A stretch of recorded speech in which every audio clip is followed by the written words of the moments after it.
नमस्कार प्रिय मित्रों, YouTube के इस ऑनलाइन प्लेटफॉर्म पे आप सभी का स्वागत है। पिछली कक्षा में हमने विषय को समझने का प्रयास किया कि संविधान क्या होता है, संविधानवाद क्या होता है, राज्य व्यवस्था क्या है और संविधान को किस प्रकार से व्यवस्थित किया गया है, इसके बारे में भी हमने जाना। आज की जो क्लास है उसके अंतर्गत हम एक नए टॉपिक की शुरुआत करने जा रहे हैं और वो टॉपिक है प्रस्तावना। प्रस्तावना बहुत इंपॉर्टेंट टॉपिक है, लेकिन प्रस्तावना की शुरुआत करने से पहले हमें ये समझना होगा कि भारतीय संविधान का जो दर्शन है वो क्या है, और भारतीय संविधान का जो दर्शन है उसकी झलक हमें भारतीय संविधान के किस किस भाग में देखने को मिलती है। ठीक है, तो देखो, भारतीय संविधान का दर्शन, भारतीय संविधान का दर्शन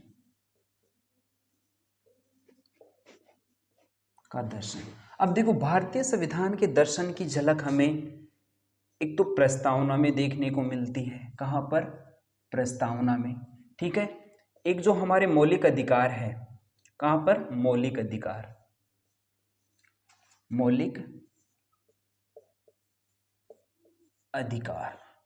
ठीक है, एक हमारे जो राज्य के नीति निर्देशक तत्व है जिन्हें हम डीपीएसपी कहते हैं। ठीक है, एक है हमारे मौलिक कर्तव्य, मौलिक कर्तव्य जिन्हें हम फंडामेंटल ड्यूटीज भी कहते हैं। तो भारतीय संविधान के दर्शन की झलक हमें कहाँ देखने को मिलती है? तो प्रस्तावना, मौलिक अधिकार जिन्हें हम फंडामेंटल राइट्स कहते हैं, डीपीएसपी राज्य के नीति निर्देशक तत्व, और मौलिक कर्तव्य। ठीक है, इन सब का हमें डिटेल में अध्ययन करना है। लेकिन सबसे पहले हमें यह समझना होगा कि आखिर भारतीय संविधान का दर्शन क्या है। इसका मतलब कि दर्शन का मतलब क्या होता है? देखो, दर्शन का मतलब होता है देखना। क्या होता है? देखना। अब यहां पर देखने का मतलब क्या है? देखो, यहां पर देखने का मतलब यह है कि हमारे संविधान निर्माता जो थे वो भारत को लेकर एक स्वप्न देख रहे थे, भविष्य के भारत का स्वप्न देख रहे थे कि भविष्य में भारत कैसा होगा। तो वो इस प्रकार का स्वप्न देख रहे थे कि भविष्य में भारत में क्या होगी? समानता होगी, समानता का आदर्श होगा, स्वतंत्रता होगी। भारत में क्या होगी? स्वतंत्रता होगी। ठीक है, सबको न्याय मिलेगा और बंधुता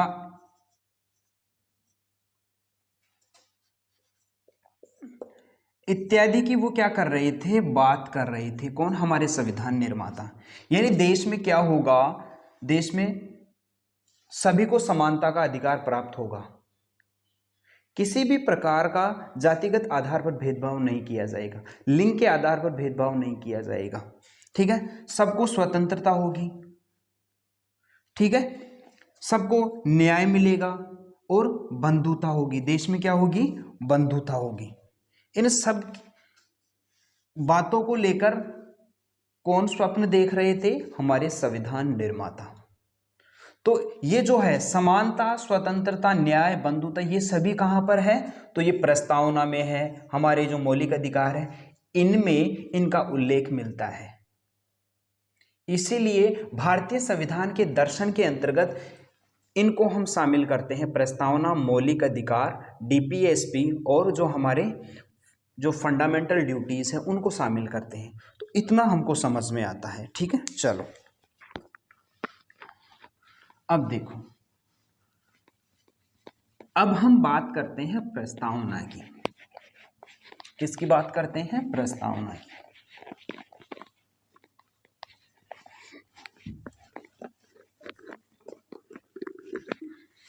देखो, प्रस्तावना, प्रस्तावना जिसे प्रियम्बल भी कहते हैं, प्रियम्बल, प्रस्तावना। देखो, सबसे पहला प्रश्न यह है कि आखिर प्रस्तावना क्या होती है? प्रस्तावना क्या है? ठीक है। तो देखो प्रस्तावना जो है वो एक भूमिका की भांति है, संविधान के लिए क्या है, एक भूमिका की भांति है। प्रस्तावना एक भूमिका की तरह है। अब यहां पर भूमिका की तरह होने का मतलब क्या है, देखो जब हम किसी पुस्तक का अध्ययन करते हैं तो उस पुस्तक के आरंभ में ही एक भूमिका होती है जिसमें दिया गया होता है कि इस पुस्तक को लिखने के पीछे क्या उद्देश्य है, आखिर ये पुस्तक क्यों लिखी गई है और इस पुस्तक में कौन कौन से विषयों को शामिल किया गया है, कौन कौन से चैप्टर्स इस पुस्तक में दिए गए हैं और उन चैप्टर्स में क्या क्या है। इन सब के बारे में जानकारी उस पुस्तक की जो भूमिका होती है, जो उसके आरंभ में दी गई है, उसमें हमें देखने को मिलती है। ठीक उसी प्रकार भारतीय संविधान की जो प्रस्तावना है वो भी संविधान के लिए एक भूमिका की तरह है। तो जब हम प्रस्तावना का अध्ययन करते हैं, प्रस्तावना को पढ़ते हैं, तब हमें यह मालूम होता है कि हमारे संविधान में क्या दिया गया है। तो प्रस्तावना बहुत इंपॉर्टेंट टॉपिक है। यदि हमने प्रस्तावना को समझ लिया तो ये मान के चलो कि हमें संविधान समझ में आ गया, क्योंकि संविधान को एक संक्षेप रूप कौन प्रदान करती है, हमारी प्रस्तावना। प्रस्तावना ही जो है वो संविधान का एक छोटा सा रूप मान के चलो, ठीक है। तो प्रस्तावना बहुत इंपॉर्टेंट टॉपिक है, ठीक है। तो प्रस्तावना क्या है, प्रस्तावना जो है वो एक भूमिका की भांति होती है, ठीक है। और प्रस्तावना में क्या है, प्रस्तावना में उद्देश्य दिए गए हैं। प्रस्तावना में क्या होते हैं, उद्देश्य, यानी संविधान के क्या उद्देश्य हैं, संविधान के उद्देश्य दिए गए हैं। साथ ही साथ शासन प्रणाली का जो स्वरूप है, शासन जो प्रणाली है उसका स्वरूप क्या है, ये भी कहां पर दिया गया है, ये भी प्रस्तावना में दिया गया होता है। प्रस्तावना क्या है, एक भूमिका की भांति है। साथ ही साथ प्रस्तावना में क्या है, संविधान के उद्देश्य हैं। और जब हम प्रस्तावना का अध्ययन करते हैं तब हमें ये पता चलता है कि भारत में शासन प्रणाली का स्वरूप कैसा है। अब यहां पर शासन प्रणाली के स्वरूप की बात करें तो देखो, भारत जो है वो एक संप्रभु राष्ट्र है। क्या है, संप्रभु राष्ट्र है। भारत जो है एक समाजवादी राष्ट्र है। भारत जो है वो एक पंथ निरपेक्ष राज्य है, पंथ निरपेक्ष राज्य है। भारत जो है वो एक लोकतांत्रिक देश है। भारत एक क्या है, लोकतांत्रिक देश है।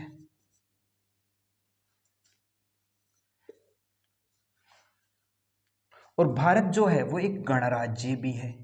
क्या है, भारत गणराज्य है। तो जब हम प्रस्तावना का अध्ययन करते हैं तब हम कुछ शब्दों को पढ़ते हैं, जैसे संपूर्ण प्रभुत्व संपन्न, जिसको हम संप्रभुता भी कहते हैं या संप्रभु भी कहते हैं।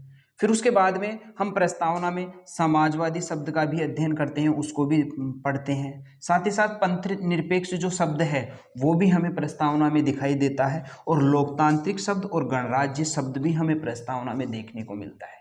इसका मतलब ये जो शब्द है यही क्या है, भारत में शासन प्रणाली के स्वरूप को निर्धारित करते हैं। इन्हीं शब्दों से हमें यह पता चलता है कि भारत में जो शासन प्रणाली है उसका स्वरूप कैसा है।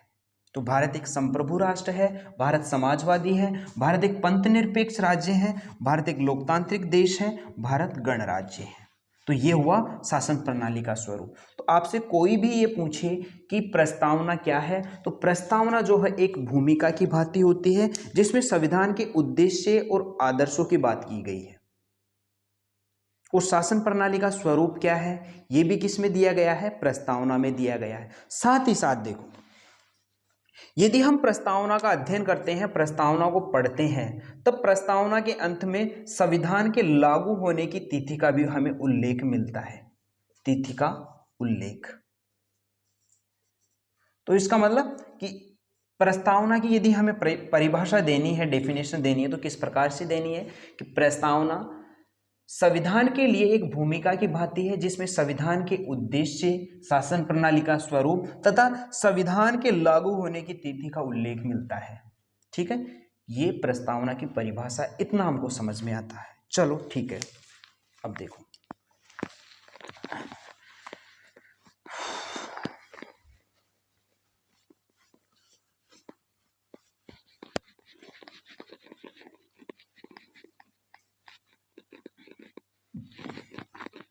अब देखो प्रस्तावना जो होती है वो क्या होती है, वो लिखित जो संविधान होते हैं, कौन से, जो लिखित संविधान होते हैं, लिखित संविधान। तो प्रस्तावना जो है वो लिखित संविधान की क्या होती है, विशेषता होती है, यानी जो लिखित संविधान होगा उसी में प्रस्तावना होगी। इसका मतलब कि जो अलिखित संविधान है,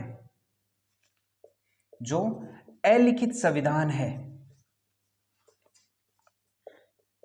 अलिखित जो संविधान है उनमें प्रस्तावना नहीं है, उनमें प्रस्तावना नहीं होती है। लेकिन इसका मतलब यह भी नहीं है कि प्रत्येक लिखित संविधान में प्रस्तावना हो।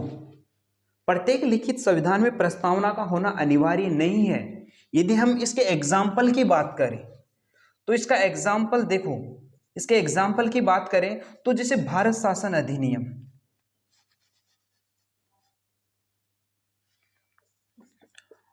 भारत शासन अधिनियम, भारत शासन अधिनियम 1953, ठीक है।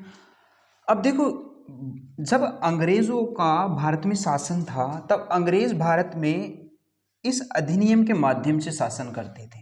इस अधिनियम को आधार बनाकर अंग्रेज भारत में शासन करते थे। इसका मतलब ये जो अधिनियम है वो भारत के लिए क्या था, एक संविधान की भांति था। किसकी भांति था, संविधान की भांति था, ठीक है। लेकिन इसकी प्रस्तावना नहीं थी। क्या नहीं था, प्रस्तावना नहीं थी। इसका मतलब कि प्रत्येक लिखित संविधान में प्रस्तावना का होना अनिवार्य नहीं है। जैसे भारत शासन अधिनियम 1953 की कोई प्रस्तावना नहीं थी, ठीक है। इतना हमको समझ में आता है। अब देखो यहां पर ही दो शब्द है, एक है लिखित संविधान, इसको भी हम समझ लेते हैं, और एक है अलिखित संविधान। दोनों को समझने का प्रयास करते हैं। देखो लिखित संविधान जो होता है वो एक लिखित दस्तावेज के रूप में होता है। जैसे हमने पिछली कक्षा में देखा कि भारत का जो संविधान है उसको किस प्रकार से व्यवस्थित रूप में लिखा गया है। जैसे जैसे भारतीय संविधान में भाग भी है, भारतीय संविधान को भागों में बांटा गया है। फिर इस प्रकार से हमने पिछली कक्षा में देखा, ठीक है। तो लिखित संविधान जो होता है वो लिखित दस्तावेज के रूप में होता है। यदि हम इसके एग्जाम्पल की बात करें तो जैसे यूएसए का जो संविधान है और भारत का जो संविधान है वो एक लिखित संविधान है। लेकिन यदि ब्रिटेन की बात करें तो ब्रिटेन का जो संविधान है वो क्या है, वो अलिखित संविधान है। क्या है, अलिखित संविधान, ठीक है। तो लिखित संविधान क्या होता है, जिसे लिखित रूप प्रदान किया गया है, जो एक लिखित दस्तावेज के रूप में है, वो क्या है, लिखित संविधान होता है। अब प्रश्न यहां पर यह है कि आखिर अलिखित संविधान क्या है। अब ये तो हमें समझ में आता है कि लिखित जो संविधान है उसको तो हम आधार बनाकर शासन कर सकते हैं। लिखित संविधान के माध्यम से शासन किया जा सकता है क्योंकि वो एक लिखित दस्तावेज के रूप में है। लेकिन जो संविधान लिखा ही नहीं गया, जो अलिखित है, उसको आधार बनाकर हम शासन कैसे कर सकते हैं। तो देखो इसको समझते हैं। इसको हम एक एग्जाम्पल से समझते हैं। देखो ब्रिटेन में क्या हुआ कि ब्रिटेन में सैकड़ों वर्षों के राजनीतिक विकास के क्रम में कुछ परंपराएं स्थापित हो गई, कुछ परंपराएं विकसित हो गई। और वो जो राजनीतिक परंपराएं हैं जो सैकड़ों वर्षों से चली आ रही है, वही परंपराएं ब्रिटेन के लिए किसका काम करती है, संविधान का काम करती है। तो जैसे एक एग्जाम्पल है, एग्जाम्पल से इसको समझने का प्रयास करते हैं। यदि हम 1688 की बात करें तो 1688 में ब्रिटेन में एक क्रांति हुई जिसे कहते हैं गौरवपूर्ण क्रांति। गौरवपूर्ण क्रांति। ये जो क्रांति थी वो रक्तहीन क्रांति थी, यानी इस क्रांति के दौरान हिंसा नहीं हुई, ये हिंसा पर आधारित क्रांति नहीं थी। ठीक है, अब जब ये क्रांति हुई तो इस क्रांति का क्या कारण है, ये क्रांति क्यों हुई? तो ये क्रांति इसलिए हुई क्योंकि उस दौरान ब्रिटेन का जो राजा था वो क्या था, उसका नाम था चार्ल्स। चार्ल्स जो था ब्रिटेन का राजा था, और ये जो चार्ल्स था वो एक निरंकुश शासक था। क्या था? निरंकुश शासक था। इतना हमको समझ में आता है। अब हुआ ये कि ब्रिटेन में कई सारे दार्शनिक थे। ब्रिटेन में कुछ दार्शनिकों ने क्या किया कि ब्रिटेन की जनता को जागरूक बनाया कि ये जो चार्ल्स है बड़ा निरंकुश शासक है,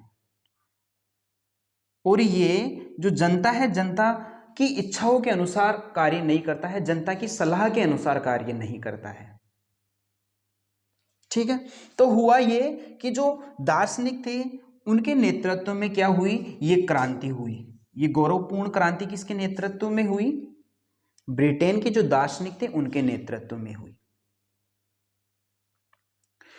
तो इस क्रांति का परिणाम ये परिणाम निकला कि जो चार्ल्स था उसको पद से हटा दिया गया, और चार्ल्स की एक बेटी थी जिसका नाम था मेरी। मेरी को क्या बना दिया? वहां का शासक बना दिया। अब मेरी और जो जनता के प्रतिनिधि थे, जनता के प्रतिनिधि कौन थे? तो जो दार्शनिक थे जिनके नेतृत्व में क्रांति हो रही थी, वही दार्शनिक क्या थे? वही दार्शनिक जनता के प्रतिनिधि थे। तो जनता के प्रतिनिधि और मेरी के बीच में क्या हुआ? समझौता हुआ। ठीक है, किस प्रकार का समझौता हुआ कि जो शासक है, जो राजा है, वो जनता के प्रतिनिधियों की सलाह के अनुसार कार्य करेगा। शासक क्या करेगा? राजा क्या करेगा? जनता के जो प्रतिनिधि है उनकी सलाह के अनुसार क्या करेगा? कार्य करेगा।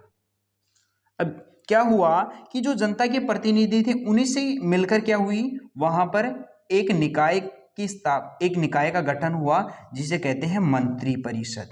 क्या कहते हैं? मंत्री परिषद। तो जो जनता के प्रतिनिधि थे उनके समूह से क्या बनी? मंत्री परिषद बनी, और इस मंत्री परिषद की सलाह के अनुसार ही वहां का राजा क्या करता है? कार्य करता है। तो इतने लंबे वर्षों के बाद वहां पर इस प्रकार की जो राजनीतिक परंपराएं थी वो स्थापित हुई। इतना हमको समझ में आता है। ठीक है, चलो हम आगे बढ़ते हैं। अब देखो, अब यहां पर प्रश्न ये है कि राजनीतिक जो परंपराएं हैं, हो सकता है उनमें विरोधाभास उत्पन्न हो जाए। जब दो लोगों के बीच में किसी राजनीतिक परंपरा को लेकर विरोधाभास उत्पन्न हो जाए तो वहां की जो न्यायपालिका है वो इसका समाधान किस प्रकार से करेगी। ठीक है, तो देखो, यदि राजनीतिक परंपराओं को लेकर विरोधाभास उत्पन्न हो जाए तो इसका समाधान किस प्रकार से किया जाता है वहां पर। तो देखो, वहां पर कुछ विधिवेत्ता ऐसे हुए, कुछ विद्वान ऐसे हुए जिन्होंने क्या किया कि जो राजनीतिक परंपराएं थी उनको एक पुस्तक का रूप दे दिया। उन राजनीतिक परंपराओं को क्या किया कि एक पुस्तक के रूप में लिपिबद्ध कर दिया। जैसे वहां पर कुछ विद्वान हुए, उनमें से थे एक का नाम था डाइसी। डाइसी एक विधिवेत्ता थे।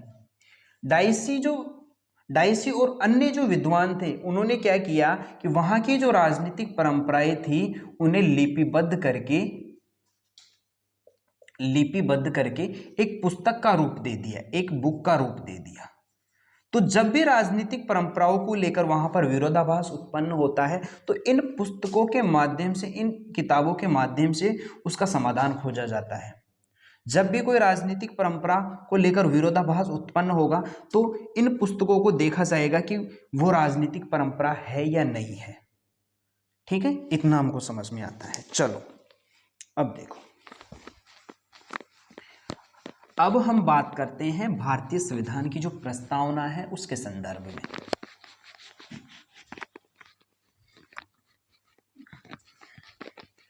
चलो देखो, यदि मैं बात करूं भारतीय संविधान की प्रस्तावना के बारे में तो देखो, भारतीय संविधान की जो प्रस्तावना है तो उसके लिए प्रस्तावना शब्द का प्रयोग ना करके किस शब्द का प्रयोग किया गया है? उद्देशिका शब्द का प्रयोग किया गया है। किस शब्द का प्रयोग किया गया है? उद्देशिका शब्द का प्रयोग किया गया है। आप किसी भी पुस्तक को देखना, उसमें प्रस्तावना होती है और उस प्रस्तावना में प्रस्तावना शब्द का प्रयोग ना करके उद्देशिका शब्द जो है वो दिया गया है। अब यहां पर प्रश्न ये है कि आखिर उद्देशिका शब्द क्यों दिया गया है? प्रस्तावना शब्द ना देकर उद्देशिका शब्द क्यों उल्लेखित किया गया है? तो देखो इसका क्या कारण है। देखो हुआ ये कि जो पंडित जवाहरलाल नेहरू थे उन्होंने क्या किया कि जब हमारे संविधान का निर्माण हो रहा था उस दौरान उन्होंने संविधान सभा में, कहां पर? संविधान सभा में एक उद्देश्य प्रस्ताव रखा। क्या रखा? एक उद्देश्य प्रस्ताव रखा। एक उद्देश्य प्रस्ताव रखा।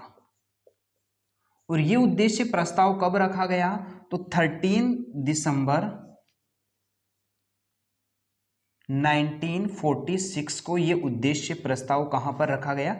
हमारी संविधान सभा के समक्ष पंडित जवाहरलाल नेहरू के द्वारा रखा गया। हुआ ये कि इस उद्देश्य प्रस्ताव को उस दिन स्वीकार नहीं किया गया। अब उस दिन स्वीकार क्यों नहीं किया गया? क्योंकि जो मुस्लिम लीग थी वो अलग संविधान सभा की मांग कर रही थी कि अलग संविधान सभा का गठन किया जाए। जो मुस्लिम लीग थी वो अलग देश की मांग कर रही थी, वो पाकिस्तान की मांग कर रही थी और पाकिस्तान को लेकर एक अलग संविधान सभा का गठन किया जाए। ऐसी किसकी मंशा थी? मुस्लिम लीग की। तो हुआ ये कि मुस्लिम लीग का इंतजार किया जा रहा था कि मुस्लिम लीग संविधान सभा की बैठकों में भाग लेने आई, क्योंकि मुस्लिम लीग के अधिकांश सदस्य संविधान सभा की बैठकों में भाग नहीं ले रहे थे। तो हमारे जो संविधान निर्माता थे वो ये चाहते थे कि मुस्लिम लीग संविधान सभा का हिस्सा बने, संविधान सभा की बैठकों में भाग ले। लेकिन जब ये ऐसा नहीं हुआ और ये पूरी तरह से पता चल गया कि मुस्लिम लीग नहीं आने वाली है, तो फिर 22 जनवरी, कब? 22 जनवरी 1947 को इस उद्देश्य प्रस्ताव को स्वीकार कर लिया गया। अब जब इस उद्देश्य प्रस्ताव को स्वीकार किया गया तो ये देखा गया कि इस उद्देश्य प्रस्ताव में वो सभी बातें हैं जो एक प्रस्तावना में होती है। ठीक है, क्या देखा गया कि उस उद्देश्य प्रस्ताव में वो सभी बातें हैं जो एक प्रस्तावना में होती है। इसीलिए इस उद्देश्य प्रस्ताव को किस रूप में? प्रस्तावना के रूप में स्वीकार करते हुए इसे क्या नाम दिया गया? उद्देश्य का नाम दिया गया। तो इसको किस रूप में स्वीकार किया गया? प्रस्तावना के रूप में स्वीकार किया गया। ठीक है, और इसके लिए किस शब्द का प्रयोग किया गया? उद्देश्य का शब्द का प्रयोग किया गया। उद्देश्य का शब्द का प्रयोग क्यों किया गया? क्योंकि नेहरू जी के द्वारा जो उद्देश्य प्रस्ताव रखा गया था उसी का रूप है कौन? उद्देश्य का। इतना हमको समझ में आता है। ठीक है, चलो अब देखो कुछ फैक्चुअल इंफॉर्मेशन है, कुछ फैक्ट है, उनको भी हम देख लेते हैं। ठीक है, चलो देखो, यदि हम बात करें कि भारतीय संविधान में जो प्रस्तावना है वो किस संविधान से ली गई है, तो देखो भारतीय संविधान की जो प्रस्तावना है वो यूएसए के संविधान से ली गई है। किससे ली गई है? यूएसए के संविधान से। ठीक है, और यदि हम बात करें कि भारतीय संविधान की जो प्रस्तावना है उसकी जो विषय वस्तु और उसकी जो भाषा है उस पर किसका प्रभाव है? तो उस पर ऑस्ट्रेलियाई जो संविधान है उसकी प्रस्तावना का प्रभाव है। ऑस्ट्रेलियाई प्रस्तावना का प्रभाव है। ये कुछ फैक्चुअल इंफॉर्मेशन है। साथ ही साथ हम बात करें तो देखो 26 नवंबर को क्या मनाया जाता है? संविधान दिवस मनाया जाता है, संविधान दिवस। ये फैक्चुअल इंफॉर्मेशन है, ठीक है। डॉक्टर भीमराव अंबेडकर जी का जो जन्म दिवस है,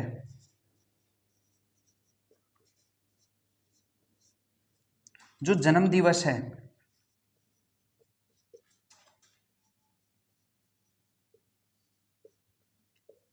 जन्म दिवस जो है उसको ज्ञान दिवस के रूप में मनाया जाता है। किस रूप में? ज्ञान दिवस के रूप में। क्यों? क्योंकि अंबेडकर जी अलग अलग विषयों के जानकार थे, ठीक है। ये फैक्चुअल इंफॉर्मेशन है। चलो अब हम आगे बढ़ते हैं।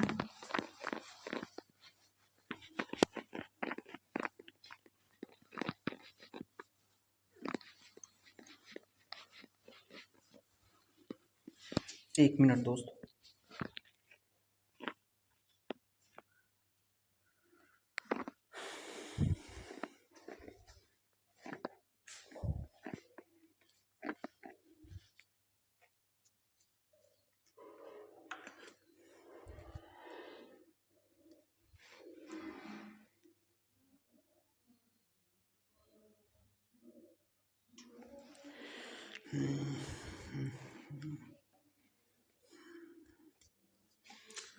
चलो फ्रेंड्स, अब आगे बढ़ते हैं और हम बात करते हैं कि जब हम प्रस्तावना के संदर्भ में बात करते हैं तो हम ये देखते हैं कि जो हमारा संविधान है वो संविधान 26 नवंबर 1949, अब देखो हमारा जो संविधान है 26 नवंबर 1949 को लागू नहीं हुआ, बल्कि लागू कब हुआ? लागू हुआ 26 जनवरी।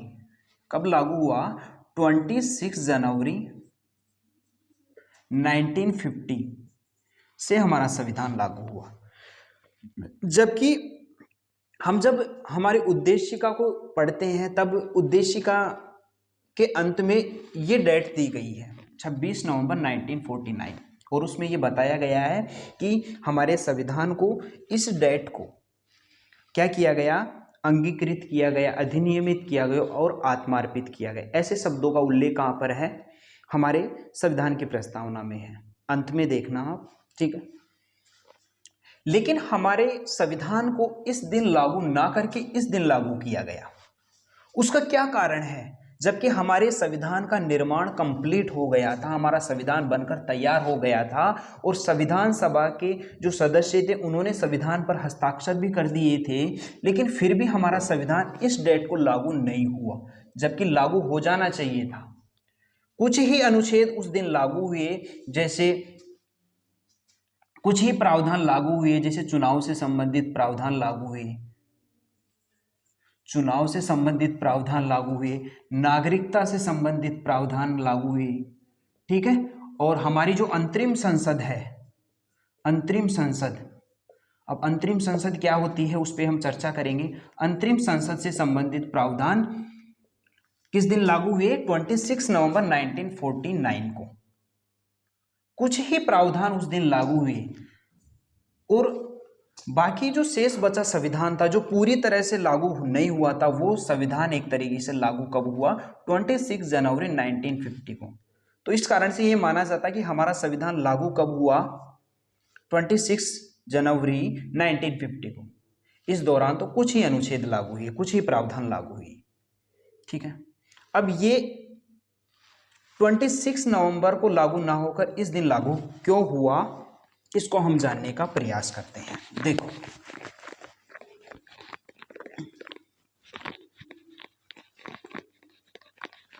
देखो हुआ ये कि 1929 की बात करें तो 1929 में क्या हुआ कि कांग्रेस का लाहौर में एक अधिवेशन हुआ जिसे कहते हैं लाहौर अधिवेशन। क्या कहते हैं? लाहौर अधिवेशन। और यह अधिवेशन कहाँ हुआ? रावी नदी के किनारे पर यह अधिवेशन हुआ, यह अधिवेशन हुआ। इस अधिवेशन में क्या किया गया कि पूर्ण स्वराज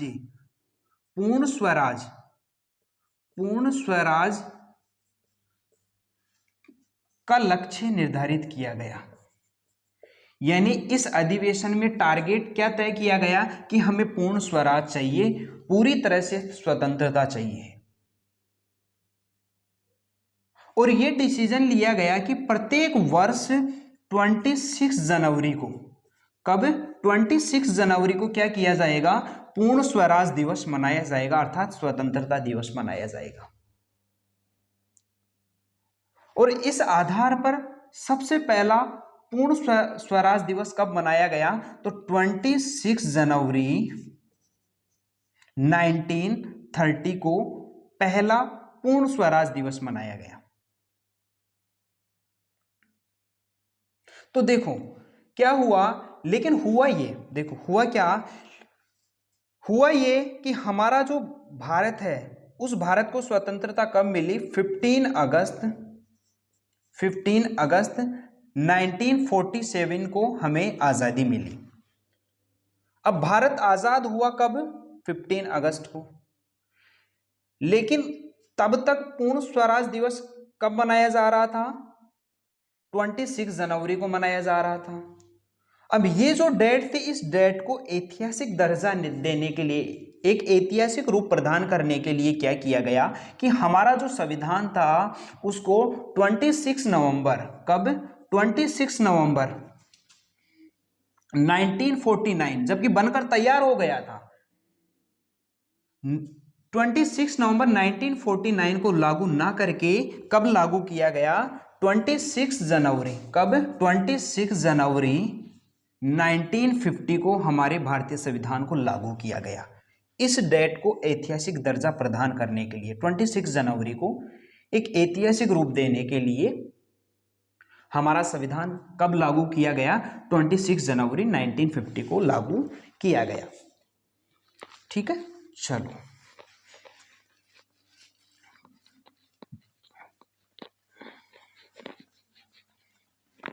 इतना हमने समझ लिया।